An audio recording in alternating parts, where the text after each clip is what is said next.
ఒక ఒక ఒక చిన్న కథ చెప్తాను. ఆ కథ చెప్పిన తర్వాత ఎందుకని బీఫ్ గురించి మనం మాట్లాడుకున్నాం అన్న విషయానికి కనెక్ట్ చేసే ప్రయత్నం చేస్తాను.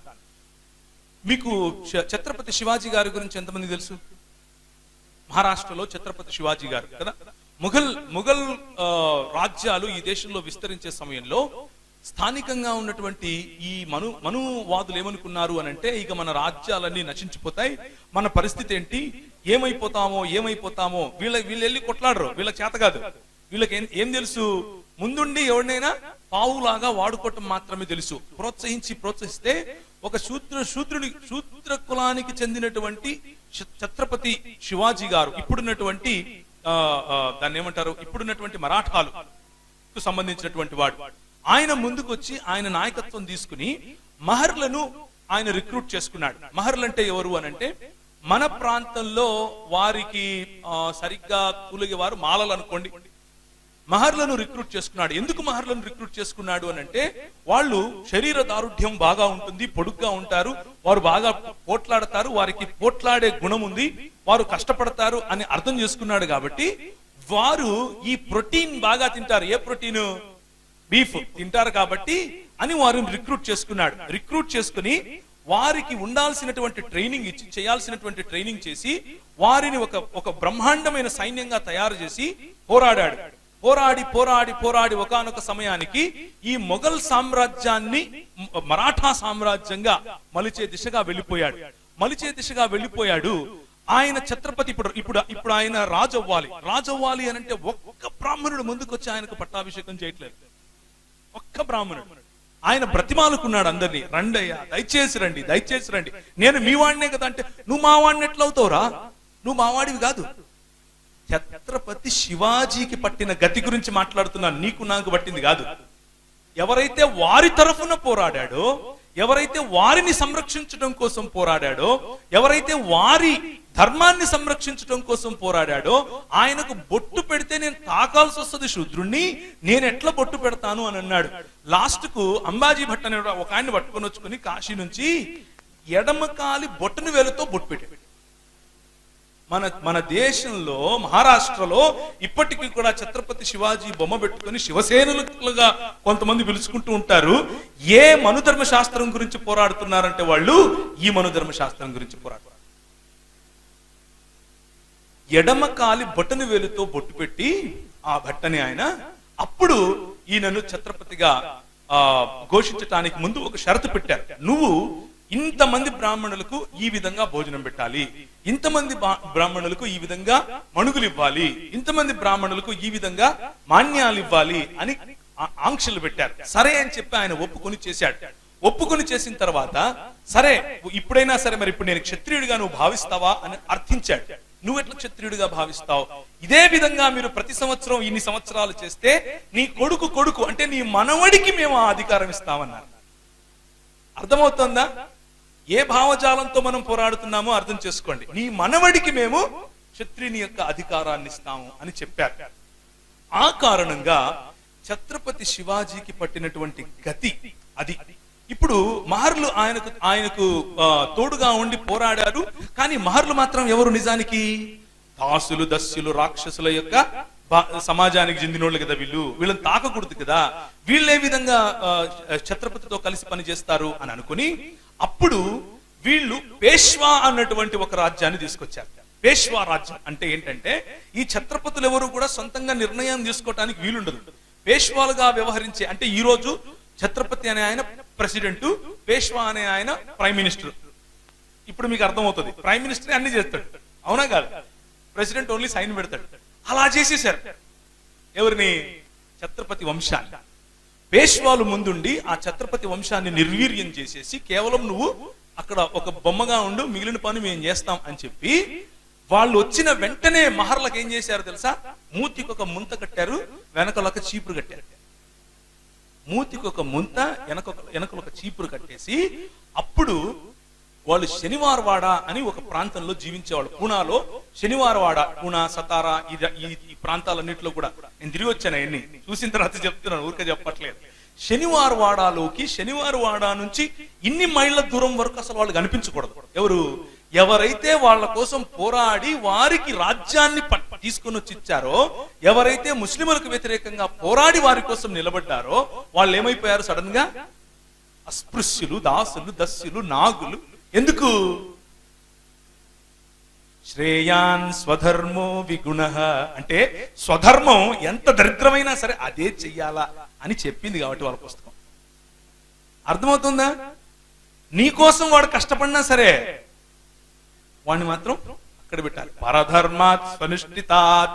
ఎంత దరిద్రమైనా సరే, ఎంత మంచిదైనా సరే నిష్ఠగా పరధర్మాన్ని మాత్రం చేయకూడదు. ఏంటా పరధర్మం? యేసు ప్రభువుని నమ్ముకోవడం అనుకుండేరు. అది కాదు నేను చెప్పేది. ఒక మహరు పోయి ఒక వారియర్ గా పని చేయకూడదు. ఒక మహర్ వెళ్ళి యుద్ధంలో చేయకూడదు. యుద్ధం చేశాడు కాబట్టి వాడిని మేము ఏం చేస్తాం? ఇప్పుడు దూరం పెడతాం. అర్థమవుతుంది కదా ఇప్పుడు ఎందుకు మనం ఈ మాటలు మాట్లాడుతున్నామో? ఆనాడు వారు పౌష్టికంగా ఉన్నటువంటి బీఫ్ తిన్నారు కాబట్టి, బలంగా ఉన్నారు కాబట్టి వాళ్ళని ఏ విధంగా తిరిగి మనం నిర్వీర్యం చేయాలి? వారు పోరాడి గెలిచి వారికి పట్టం కట్టిన తర్వాత మూతికి ఒక ముంత కట్టండి, వెనకొక చీపురు కట్టండి, వాడు తిరగాలి. వాడు కాలు పెట్టి నడిచిన తర్వాత వాడి కాలే వాడు తుడుచుకుంటూ వెళ్ళాలి అని పని చేశారు. పని చేసిన తర్వాత అలా శనివారవాడ ప్రాంతంలోనికి వారు రానికుండా, ఒకవేళ వస్తే శనివారవాడలో వారి నీడ పడనివ్వకుండా వారి చుట్టూ ఏదైనా ఒకటి పెట్టుకుని నడవాలనటం, వాడి పై వస్త్రం లేకుండా నడవాలనటం, కేవలం గోచిలోనే నడవాలి అనటం, లేకపోతే కొన్నిసార్లు నీ మెడకు కానీ చేతికి కానీ నల్లటివి ఏదైనా కట్టుకోవాలనటం. నువ్వు శూద్రుడని తెలియాలి, అందుకనే నల్ల మొలతాడులే అమ్ముతారు బయట. నువ్వు శూద్రుడు అని తెలియాలి. అలా కట్టినటువంటి ఈ విషయాలన్నీ మొదలుపెట్టి భయంకరమైన పరిస్థితిలో ఉన్నప్పుడు రోడ్డు మీద నడుస్తూ ఉంటే నువ్వు ఎలా రోడ్డు మీద నడుస్తావురా? రోడ్డు మీద నడవడానికి నువ్వు మహరువి కదా, నువ్వు చమహారువు కదా, నువ్వు ఎరుకలవి కదా, నువ్వు యానాదివి కదా, నువ్వు మాదిగవు కదా, నువ్వు మాలవు కదా, నువ్వు నేతకానివి కదా, నువ్వు పింజారివి కదా, నువ్వెట్లా నడుస్తావు? మేము నడుస్తూ వచ్చినప్పుడు దాన్ని ఏమంటారు, నీ నీడ మా మీద పడదా? మేము వెళ్ళి మళ్ళీ స్నానం చేయొద్దా? ఇందుకెళ్ళు అని అన్నారు. అలాంటి సమయంలో ఒకానొక సైన్యం మన దేశంలోకి వచ్చింది. కానీ ఈ సైన్యం దగ్గర చేతిలో కత్తులు, కటార్లు, బాంబులు ఏమీ లేవు, పిస్తోలు లేవు. ఈ సైన్యం ఏం చేసింది అని అంటే మన దేశంలో ఉన్నటువంటి బడుగు బలహీన వర్గాలను చూసింది. 1750 నుంచి 1810 వరకు విశాఖపట్నంలోనికి లండన్ మిషన్ వారు రావటం, ఆ లండన్ మిషన్ వారు చేసినటువంటి పరిచర్యలు, కేవలము 3 సంవత్సరాల్లోనే 25కు పైగా స్కూళ్లు పెట్టడం. 1840లో ఇక్కడ 1857లో జరిగినటువంటి సిపాయి తిరుగుబాటు మ్యూటినీ జరిగే సమయంలోనే అసలు స్త్రీలు చదవచ్చా చదవకూడదా, స్త్రీలు లోపలే ఉండాలి, స్త్రీల కనుబొమ్మలు కలుస్తున్నాయి కాబట్టి అది రాక్షసితో సమానం, స్త్రీకి కాముకత మరియు గర్వం మరియు ఎంతసేపు నగల మీద ఆశ ఉంటుంది, వాళ్ళ పుస్తకాలు రాసుకున్నారు, నేను చెప్పలేదు. కాబట్టి దాన్ని దూరం పెట్టాలి, ఎప్పుడు స్త్రీకి సత్యం చెప్పకూడదు, స్త్రీ ఎప్పుడు వాగుతూ ఉంటుంది కాబట్టి అందరికీ చెప్తుంది. ఇలాంటి విచిత్రమైనటువంటి ఆలోచనలు క్రియేట్ చేసి స్త్రీలను మరుగుపరిచేసిన సమయంలో బాలికలకు స్కూలు పెట్టిన మొట్టమొదటి సమాజం మన సమాజం. దేవునికి స్తోత్రం కలుగునుగా. ఎవరు నేర్పారు ఇది? మనుధర్మశాస్త్రం నేర్పిందా? కాదు. 66 పుస్తకాలు ఉన్నటువంటి బైబిల్ గ్రంథం ఈ రోజు ఒక స్త్రీ పైలట్ అవుతుంది అని అంటే, మన దేశంలో ఇందిరాగాంధీ ప్రధానమంత్రి అయ్యింది అని అంటే, మన దేశంలో ఈ రోజు కల్వకుర్తి చంద్రశేఖరరావు గారి కుమార్తె కవిత గారు ఎంపీ అవుతున్నారంటే దాని వెనక కారణం ఎవరు? అదిగో వెనక పైన కనిపిస్తున్నారే వాళ్ళు. దేవునికి స్తోత్రం కలుగును గాక. వాళ్ళకి ఈ రోజు కనిపించకపోవచ్చు, కానీ ఒకానొక సమయంలో భయంకరమైనటువంటి వివక్షకు గురైనటువంటి ఈ సమాజాలను పైకి తీసుకుని వచ్చింది బైబిల్ భావజాలం పట్టుకుని వచ్చినటువంటి క్రైస్తవ మిషనరీలు. మొదటి సంవత్సరంలో 25 స్కూళ్ళు, చాలా తక్కువ. మెడ్రాస్ ప్రెసిడెన్సీ గురించి ఒకసారి నేను స్టడీ చేశాను. మెడ్రాస్ ప్రెసిడెన్సీలో ఏ విధంగా క్రైస్తవ సమాజం ఎలాంటి పరిచర్య చేసింది. 2 చేతులను, ఒక చేయిని విద్యాలయాలుగాను, ఇంకొక చేతిని వైద్యాలయాలుగాను, ఈ రెండిటిని వారు ఉపయోగించారు. మొట్టమొదటి స్కూల్ మనది, మొట్టమొదటి కళాశాల మనది, మొట్టమొదటి థియాలజీ కాలేజ్ మనది, మొట్టమొదటి వైద్యశాల మనది, మొట్టమొదటి ప్రసూతి విభాగం మనది, మొట్టమొదటి నర్సింగ్ కాలేజ్ మనది, మొట్టమొదటి ఐఏఎస్ విభాగం తీసుకొచ్చింది మనం, ఐపీఎస్ ట్రైనింగ్ తీసుకొచ్చింది మనం, తపాలా తీసుకొచ్చింది మనం. మిషనరీలు వారి సంస్థలకు రాసుకోవాలని చెప్పి మనకు ఒక్క నిమిషం ఇక్కడ ఆగుతాం. ఏంటి అని అంటే, చాలా మందిలో ఈ కన్ఫ్యూజన్ ఉంటుంది. ఇంతకు నేను ఎవరి గురించి మాట్లాడుతున్నాను? బ్రిటిష్ వాళ్ళ గురించా? తెల్లోళ్ళు వస్తారు వాళ్ళ గురించా? నేను వాళ్ళ గురించి మాట్లాడట్లేదు. తెల్లోడు దోసుకుని వెళ్ళిపోయాడు. తెల్లోడు గురించి నేను మాట్లాడటంలా. తెల్లోడైనా నల్లోడైనా మన దేశానికి వచ్చినటువంటి మిషనరీలు ఎక్కడెక్కడి నుంచి వచ్చారు? ఇంగ్లాండ్ నుంచి వచ్చారు, అమెరికా నుంచి వచ్చారు, కెనడా నుంచి వచ్చారు, వేల్స్ నుంచి వచ్చారు, తర్వాత ఫ్రాన్స్ నుంచి వచ్చారు, ఆ తర్వాత జర్మనీ నుంచి వచ్చారు, సుడాన్ నుంచి వచ్చారు, లిబియా నుంచి వచ్చారు, సిరియా నుంచి వచ్చారు, ఈజిప్ట్ నుంచి వచ్చారు, రైట్, ఇరాన్ ప్రాంతం నుంచి వచ్చారు. ఇన్ని ప్రాంతాల నుంచి మిషనరీలు వచ్చారు మన దేశానికి. ఆఫ్ఘనిస్తాన్ నుంచి వచ్చారు. షేర్ బహదూర్ గారు అప్పట్లో ఆఫ్ఘనిస్తాన్ నుంచి వచ్చినటువంటి మిషనరీ గారు. ఆయన మాట్లాడితే ప్రజలు వణికేవారంట. అలా మాట్లాడేవాడంట ఆయన. ముస్లింల మధ్యలో పరిచయం చేశాడు. ఇదంతా చరిత్ర, ఇదంతా మీ చరిత్ర, మీ పుత్రులు చేసిన చరిత్ర. మనం తెలుసుకోకపోతే నిద్రాణ స్థితిలో ఉంటాం, మనం కళ్ళు మూసుకుని ఉంటాం. ఒకానొక రోజు మనం మెల్లిమెల్లిగా ఒకప్పుడు బౌద్ధం ఎలా తుడిచిపెట్టుకుపోయిందో ఈ దేశంలో, అలాగే మనము తుడిచిపెట్టుకుపోతాం. మనం తెలుసుకుంటే సంఘటితం అవుతాం. అందుకే చెప్పే ప్రయత్నం చేస్తున్నాను. సరే, మళ్ళీ మహర్ల దగ్గరికి వద్దాం. ఈ మహర్లు, ఇలాంటి మహర్లను ఉద్ధరించడం కోసమే ఆ దేవుడు పంపినటువంటి సైన్యముగా చేతిలో బైబిల్ పట్టుకొని వచ్చారు. వీళ్ళు చంపటానికి, కొయ్యటానికి, నరకటానికి, నిర్వీర్యం చేయటానికి రాలేదు. ప్రజలను బాగుపరచటానికి వచ్చారు. మరి ఈ పేష్వాల యొక్క సామ్రాజ్యం విస్తరించింది. భయంకరంగా అణిచివేత జరిగింది. భయంకరంగా మహర్లు, తర్వాత భయంకరంగా అక్కడున్న భంగీలు, భయంకరంగా అక్కడ ఉన్నటువంటి మాల్వా ప్రాంతము, నెమాడ్ ప్రాంతము, తర్వాత ఇప్పుడున్నటువంటి సింధియాలు పాలించినటువంటి ప్రాంతం అంటే గ్వాలియర్ ప్రాంతం, ఈ ప్రాంతం అన్నిట్లో కూడా బడుగు బలహీన వర్గాల పరిస్థితి భయంకరం అయిపోయింది. అలాంటి పరిస్థితుల్లో ఒకానొక సమయంలో బ్రిటిష్ వారు ఈ దేశానికి వచ్చి బ్రిటిష్ వారు పోరాడుతున్నారు పేష్వాలతో. ఎందుకు? మరాఠవాడాను జయించడం కోసం పోరాడుతున్నారు. అది కేవలం ఒక రాజకీయ పరమైనటువంటి, లేకపోతే రాజ్యాధికారం కోసం చేసేటటువంటి పోరాటం. మన పితరులు చేసే పోరాటం కాదది. అయితే ఈ బ్రిటిష్ వాళ్ళు ఏం చేశారంటే, ఈ బ్రిటిష్ వాళ్లకు వీళ్లకుండే తెలివే సావు తెలివితేటలు. అంతా ఒకటే జాతి, ఇది విభజించి పాలించాలనే జాతి. వీళ్ళు ఏం చేశారు అని అంటే, మేము మరాఠాలతో పోరాడుకున్నాం, మా చేత కావట్లేదు. మొదటి రోజు యుద్ధానికి వెళ్తే వందల కింద చచ్చిపోయారు పేష్వాలతో పోరాడలేక. అప్పుడు మహర్లను మళ్ళీ చూశారు. వీళ్ళు ఏందబ్బా, వీళ్ళు పెద్ద పెద్దగా దాన్ని ఏమంటారు, ఏం తింటారు వీళ్ళు, వీళ్ళేమో లావుగా పొడుగ్గా ఎత్తుకున్నారు, మంచిగా యుద్ధం చేస్తున్నారు. ఎలా వచ్చింది అది? ఆ శరీర దారుఢ్యం వాళ్ళు తినేటటువంటి భోజనం అలాంటిది. ఈ పేష్వాలు తినరు కదా, పేష్వాలు పప్పు తింటారు. పప్పు తింటే ఏం యుద్ధం చేస్తారు? వీళ్ళని పట్టుకొచ్చుకుందాం అని చెప్పి వాళ్ళని రిక్రూట్ చేశారు. రిక్రూట్ చేసుకున్న తర్వాత వీళ్ళు 20,000 మంది సైన్యాన్ని, దాదాపు 900-500 సంఖ్య పక్కన పెట్టండి, ఏదైతే ఏముంది, భీమా కోరేగావ్ అనేటువంటి ప్రాంతంలో వాళ్ళు నిలబడి పోరాడారు. వాళ్ళు నిలబడి పోరాడితే ఒకే రోజు రాత్రి ఆ ప్రాంతంలో పేష్వాలను ఓడించారు. ఎందుకు అనంటే, 100 సంవత్సరాలుగా వీరి మీద జరుగుతున్నటువంటి ఒత్తిడి, 100 సంవత్సరాలుగా వీడి మీద జరుగుతున్నటువంటి వివక్ష, ఆ వివక్షకు ప్రతీకారంగా వారు ఆ రోజు యుద్ధాన్ని వాళ్ళు ఎన్నుకుని యుద్ధంలో వీరిని ఓడించారు. పేష్వాల యొక్క రాజ్యం ఆ రోజుతో అంతం చేశారు. పేష్వాలను పక్కన పెట్టేసి వీరికి మహర్లను తీసుకుని, మహర్లకు ఒక మొత్తం వింగ్ నే, అంటే ఒక సైన్యం వింగ్ నే తయారు చేసి ఇచ్చారు. ఎవరు? బ్రిటిష్ వాళ్ళు. కానీ అప్పటి నుంచి ప్రార్థన గుర్తుంది కదా. ఏంటి ప్రార్థన? ఓ ఇంద్ర, వాడి దగ్గర ఆవులు ఉన్నాయి, వాడిని చంపి నాకు ఆవులు ఇయ్యి. ఓ ఇంద్ర, వాడి దగ్గర గుర్రాలు ఉన్నాయి, వాడిని చంపి నాకు గుర్రాలు ఇయ్యి. ఓరి వీడు తెల్లోడు వచ్చాడు, వీడికి మళ్ళా గుర్రాలు ఇచ్చాడు, నాకు గుర్రాలు కావాలి, నా గుర్రాలు నా దగ్గర లేకుండా పోయాయి. ఇది పేష్వాలకు ఉండేటటువంటి సమస్య. పేష్వాలు అంటే ఎవరు?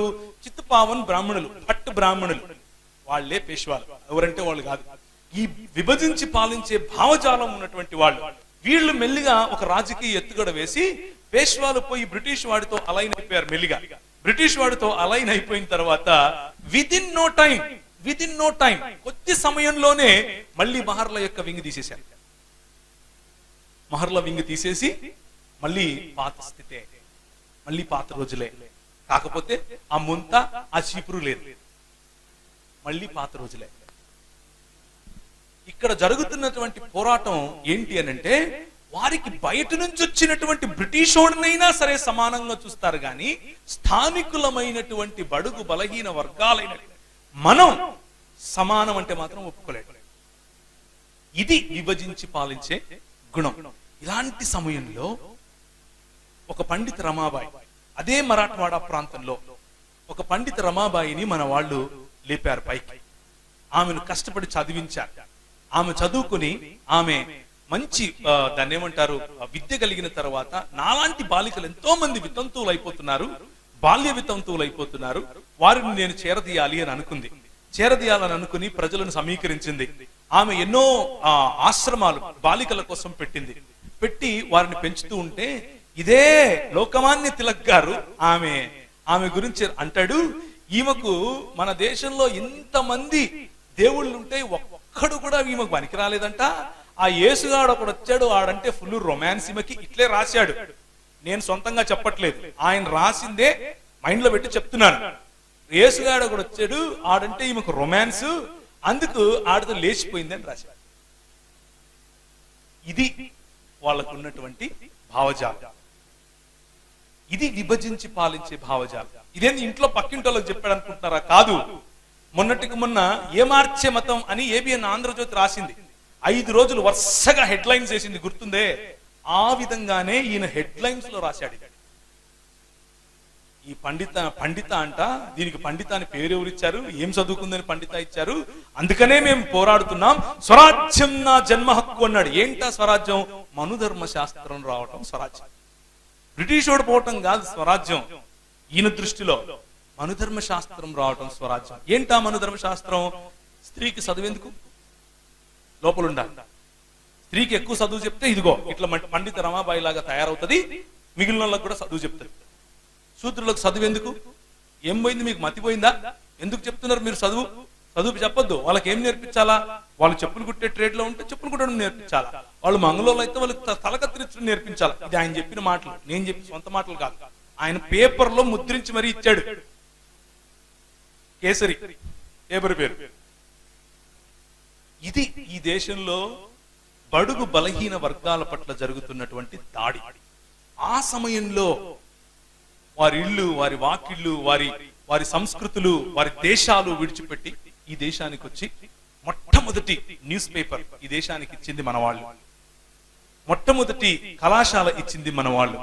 మొట్టమొదటి స్కూల్ ఇచ్చింది, మొట్టమొదటి బాలికల కళాశాల మనది, మొట్టమొదటి ప్రసూతి విభాగం మనది. అందుకనే వీరి పేర్లన్నీ చెప్పుకుంటూ వస్తున్నాను. అందుకు ఎ విజన్ ఆఫ్ ఇటర్నిటీ, ఒక నిత్యత్వానికి ప్రజలను నడిపించేటటువంటి విజన్ మన ముందుంది. మనం చేసేటటువంటి పరిచర్య కేవలము యేసు ప్రభు దగ్గరికి రా నీకు అన్నం పెడతాడు, యేసు ప్రభు దగ్గరికి రా నీకు పిల్లలు పుడతారు, యేసు ప్రభు దగ్గరికి రా నీకు ఉద్యోగం వస్తుంది అనేది కాదు. అలాంటి సంకుచితమైన భావజాలం, సంకుచితమైన పరిచర్యలు మనం చేయటం మానుకోవాలి. మనం నాయకులముగా ఈ దేశాన్ని నిర్మించిన వారి జాబితాలో ఉన్నాం. ఈ దేశాన్ని ఒకవేళ నిర్మించాము అని అంటే అది కేవలం క్రైస్తవ సమాజం చేసినటువంటి పనే.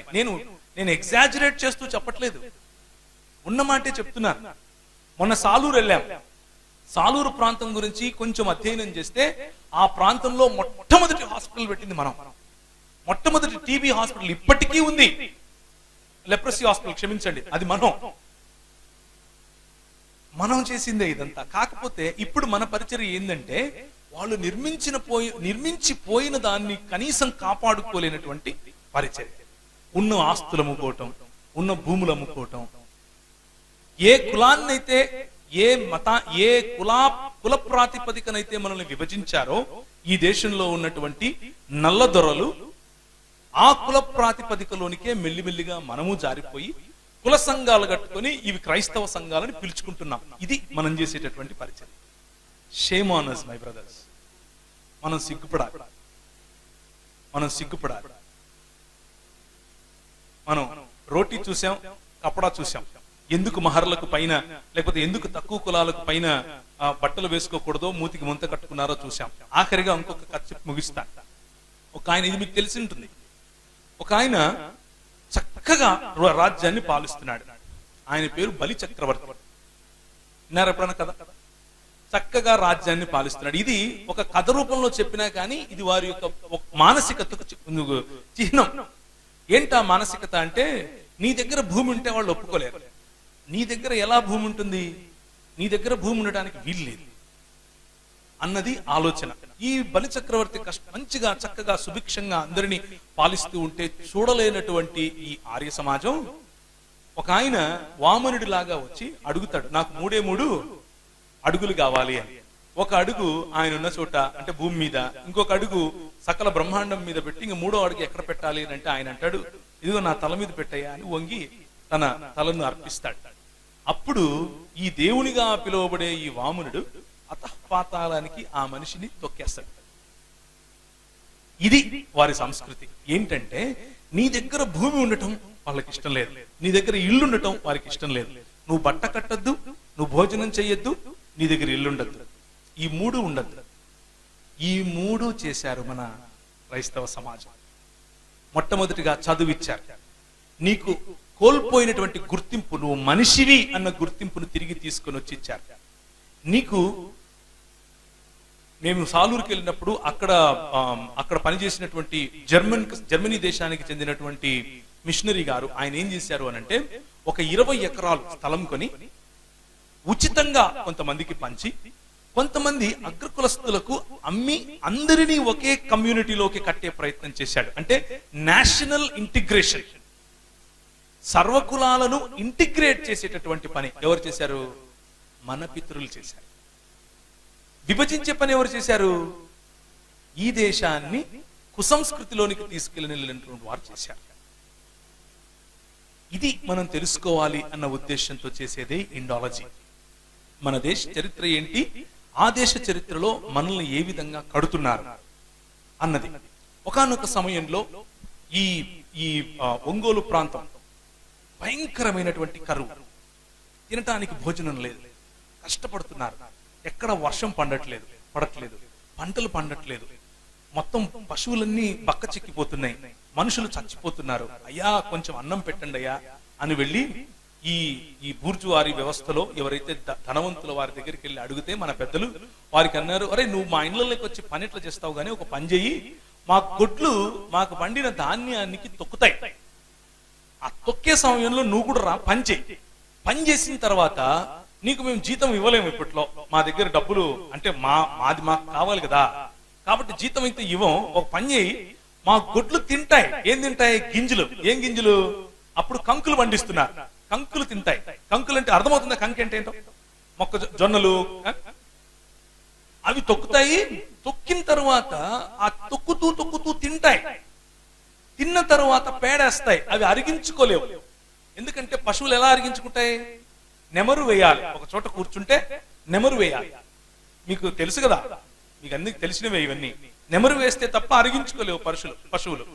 అవి పేడ వేస్తాయి. ఆ పేడ మీకు జీతంగా ఇస్తాను అన్నారు. సంవత్సరాలు మన వాళ్ళు అలా బ్రతికారు. మీకు తెలుసో తెలియదు. వాళ్ళు అవి వేసిన పేడ తీసుకెళ్లి నీళ్లలో వేసి ఆ పేడ శుభ్రం చేసేసిన తర్వాత ఆ గింజలు ఆరబెట్టిన తర్వాత కొంచెం ఆరబెట్టి ఎండించిన తర్వాత వాటిని ఇసురుకొని పిండి చేసుకుని రొట్టెలు చేసుకుని తినాలి. అది మన దేశంలో మన పితరులకు ఉన్నటువంటి పరిస్థితి. ఆ రోజుల్లో అలాంటి పరిస్థితుల్లో ఒక జాన్ ఈ క్లౌ అనేటటువంటి ఆయన వచ్చాడు. జాన్ ఈ క్లౌ, ఆయన పేరు ఎంతమందికి తెలుసు? చరిత్ర 2, 3. ఇది మన దుస్థితి.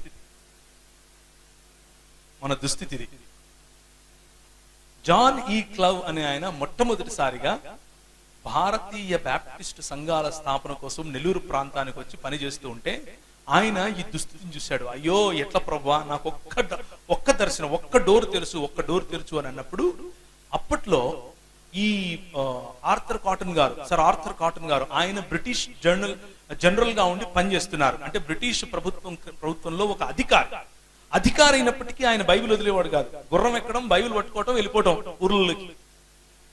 గుర్రం మీదనే వెళ్ళిపోయి సువార్త చెప్పెట్టాడు ఆయన. అస్సలు కాంప్రమైజ్ అయ్యే క్వశ్చన్ లేదు ఆ రోజుల్లోనే. అలాంటి వాడితో ఈయన వెళ్ళి ఒక పరిచయం పెట్టుకున్నాడు. అయ్యా నువ్వేదో కడతానన్నావంట, డ్యామ్ కడతానన్నావంట, ధవళేశ్వరం దగ్గర ప్రాజెక్ట్ కడతానన్నావంట, మరి ఆ నీళ్లు ఆ ప్రాంతం వరకే వద్దు, మచిలీపట్నం గుండా తీసుకుని వచ్చి మన దాన్ని ఏమంటారు, మచిలీపట్నం అంట, క్షమించండి, ఈ తీర ప్రాంతం గుండా తీసుకుని వచ్చి మన ఈ ప్రకాశం జిల్లా ప్రాంతంలో కలిసేటట్లుగా చెయ్యండి, నేను మీకు సహాయం చేస్తాను అని అన్నాడు. ఇది దేవుని రాజ్య స్థాపన. దేవునికి స్తోత్రం కలుగును గాక. బైబిల్ పట్టుకుని మత్తయి సువార్త 5వ అధ్యాయంలో ఇట్లుంది, రా మునుగుతాను, ముంచుతాను, మునుగు అని అంటే అది కేవలము నువ్వు చచ్చిపోతే పరలోకం పోతావు అని చెప్పి సువార్త. అక్కడితో ఆగటానికి అక్కడితో ఆగలేదు మన తల్లిదండ్రులు. నీ రాజ్యం వచ్చునుగాక అన్న వైపుగా పనిచేశారు.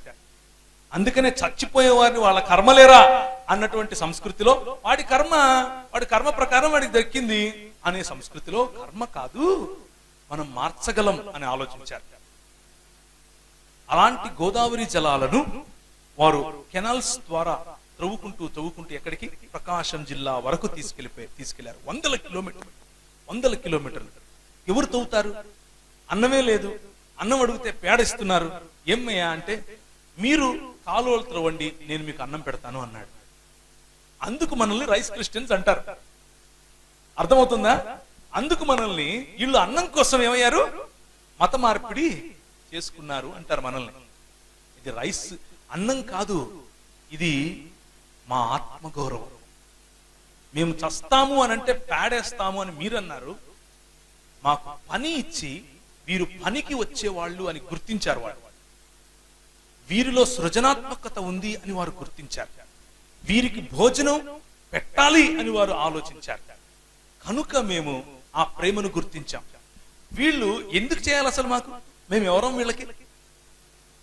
ఒక పక్క వీళ్ళు మాతో పని చేస్తూ ఉంటే భార్యలు పిల్లలు ఒకవైపు ఉన్నారని చెప్పి ఈ మిషనరీ జానీ క్లవ్ గారు, అలాగే ఆర్థర్ కాటన్ గారు, వీరి భార్యలు అదే కాలువల ప్రక్కన చెట్టు కింద కూర్చుని పిల్లలకు చదువు చెప్పేవాడు. ఆ పిల్లలు ఈరోజు, వారి పిల్లల పిల్లలు ఈరోజు ఎక్కడున్నారు, ఎలాంటి ఆఫీసర్లుగా ఉన్నారు, ఎంత గొప్ప స్థాయిలో ఉన్నారు. దానికి కారణం ఏంటి? దేవుని రాజ్య స్థాపన అన్న ఆలోచన. నువ్వు మా ఇంటికి వస్తే ఎంత కానుక తెస్తావు, నేను మీ ఇంటికి వస్తాను ఎంత కానుకేస్తావు అన్న సేవ కాదు, దేవుని రాజ్య స్థాపన. సంఘంలో మనకు తెలియదు జానీ క్లవ్ అంటే ఎవరో. మన కర్మ చూడండి, మన సంస్కృతి మన సంఘం ఎలా ఉందో. సంఘంలో తెలియదు సర్ ఆర్థర్ కాటన్ అంటే ఎవరో. ఆయన పూర్తి పేరు కూడా తెలియదు. ఆయన పేరు సర్ ఆర్థర్ థామస్ కాటన్. ఆయనకు మన దాన్ని ఏమంటారు, గోదావరి జిల్లాలకు వెళ్తే ఎక్కడ చూసినా ఆయన విగ్రహాలే కనిపిస్తాయి. సమాజం మర్చిపోలేదు, సంఘం మాత్రం మర్చిపోయింది. ఒక సిపి బ్రౌన్ మర్చిపోయాం, ఒక ఆర్థర్ కాటన్ మర్చిపోయాం, ఒక జానీ క్లవ్ మర్చిపోయాం. ఇలా వేలలో ఉన్నారు. అలాంటి వారు నిర్మించిన దేశమే ఈ మన భారతదేశం. ఆ భారతదేశాన్ని వారు వేసినటువంటి ఆ అడుగుల్లో గనక మనం కూడా వెళ్ళగలిగితే మనం రానున్న రోజుల్లో ఇంకా భావి తరానికి ఇంకా సుభిక్షమైన భారతదేశాన్ని ఇవ్వగలుగుతాం. లేకపోతే ఒకనొక రోజు క్రైస్తవులు ఉండేవాళ్ళంట ఇక్కడ, ఏ విధంగా అయితే ఒకనొకప్పుడు బౌద్ధం ఉండేదంట అంటున్నామో అలాగే ఉంటుంది. బౌద్ధ మఠాలు ఏ విధంగా అయితే పూర్తిగా నిర్వీర్యం అయిపోయాయో అలాగే క్రైస్తవ ప్రాంతాలు, క్రైస్తవ ఆలయాలు కూడా నిర్వీర్యం అవుతాయి. ఇది పొలిటికల్ గా జరుగుతున్నటువంటి విభజించి పాలించే కుటిల లేకపోతే కౌటిల్య నీతి. అది జరుగుతుంది, జరిగి తీరుతుంది. మన ప్రభువు కూడా చెప్పాడు అలాంటివి జరుగుతాయి. కానీ క్రైస్తవ సంఘ సేవకుడిగా మన బాధ్యత ఏమిటి అని అంటే, వీటిని తెలుసుకుని ఒక నెహెమ్యాకు ఒక ఎజ్రా తోడైనట్లుగా ప్రతి ఒక్కరము మన పరిధుల్లో మనం పరిచర్య చేసేవాళ్ళం, దేవుని సేవకులము అని గుర్తించి సంఘటితమై మన సమాజం కోసం, మన సమాజంలో దేవుని రాజ్య స్థాపన కోసం మనము ఈ భారతదేశాన్ని ఎలా నిర్మించాం, ఎలా నిర్మించబోతున్నాం అన్నది ప్రజలకు చెప్పగలగాలి, ప్రజల దృష్టికి తీసుకెళ్లగలగాలి. మనం ఏనాడు ఆశ చూపించి ప్రజలను మత మార్పిడి చేసిన వాళ్ళం కాదు, కానీ వారికి కావలసినటువంటి ఆత్మగౌరవాన్ని ఇచ్చేవాళ్ళం అని చెప్పగలగాలి. ఆత్మగౌరవము ఇచ్చాం, ఆత్మీయమైనటువంటి విద్యను ఇచ్చాం. ఎవరైతే ఆకర్షింపబడ్డారో ప్రభువు చేత వారు ప్రభువును వెంబడిస్తున్నారు. కొందరు కాషాయ వస్త్రాలు ధరించుకుని వెంబడిస్తున్నారు, కొందరు ఇంకా గడ్డాలు పెట్టుకుని టోపీలు పెట్టుకుని ప్రభువును వెంబడిస్తున్నారు, కొందరు వారి పేర్లు మార్చుకొని వెంబడిస్తున్నారు. కానీ ఏది ప్రాముఖ్యం కాదు, కేవలము వెంబడించటమే ప్రాముఖ్యం as far as Christian world view is concerned. కనుక మన ప్రభువు మనకు అలాంటి కసి, దేవుని రాజ్య స్థాపన అన్న కసి ఇచ్చినట్లుగా మనం చిన్న ప్రార్థన చేసుకుని ముగించుకుందాం.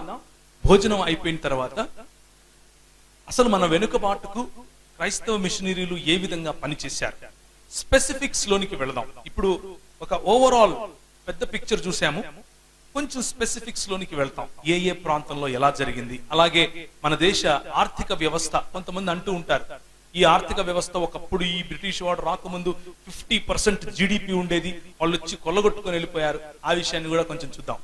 చూసిన తర్వాత ఆఖరి సెషన్ లో ఇండియా ఇంక్విజిషన్ అనే ఒక చిన్న మాటను చెప్పి నేను ముగిస్తా. తల వంచుకున్నట్లయితే ప్రార్థించుకుందాం.